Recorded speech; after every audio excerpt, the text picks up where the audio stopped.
Anh ơi hãy đến thăm Hoàng Su Phì, quê em đẹp lắm đấy. Quanh năm trắng sương mơ, siêu ý nhạc vần thơ, chiều lầu thi cao phút, mênh mông những biển mây. Cùng vĩ Tây Côn Minh như sáng mẹ thiên nhiên, bản làng em vui sống bên sống chảy yêu thương. Anh ơi hãy đến thăm Hoàng Su Phì, quê em miền núi biếc, bên nhau bếp lửa hồng cùng uống rượu nàng đôn.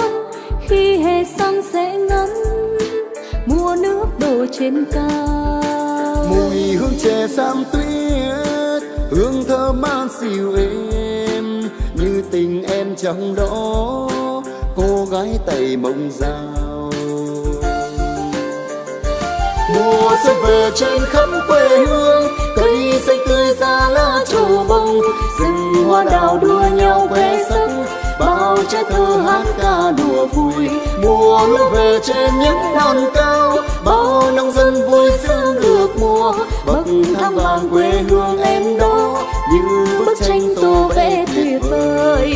mời anh đến thăm cùng với em trên siêu cây, nghe em hát những lời chào xuyên, em lung linh trong hương lúa, cho xuyên sao ngất ngây lòng anh. Ta say nhau trong ánh mắt như đắm say trong men rượu cay. thương em anh ơi hãy đến Hoàng Su Phì quê em.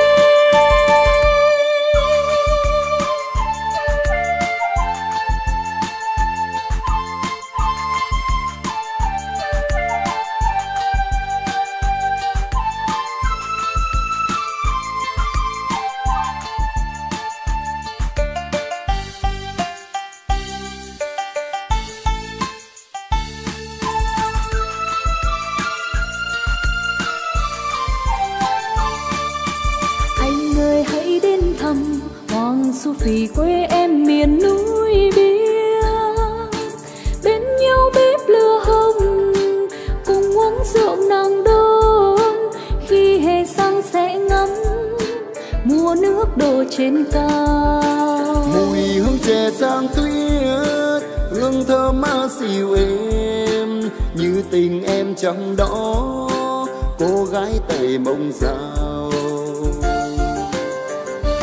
Mùa xuân về trên khắp quê hương, cây xanh tươi ra lá trổ bông, rừng hoa đào đua nhau khoe sắc, bao trẻ thơ hát ca đùa vui.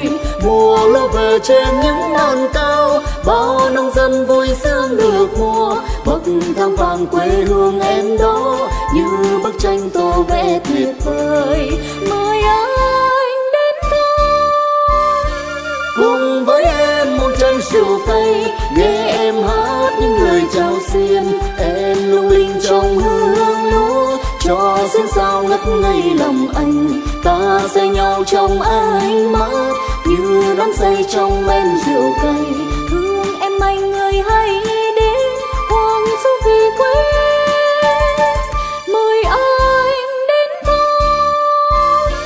cùng với em một chân siêu cây, nghe em hát những lời chào xiên, em lung linh trong hương lúa, cho xuyên sao ngất ngây lòng anh.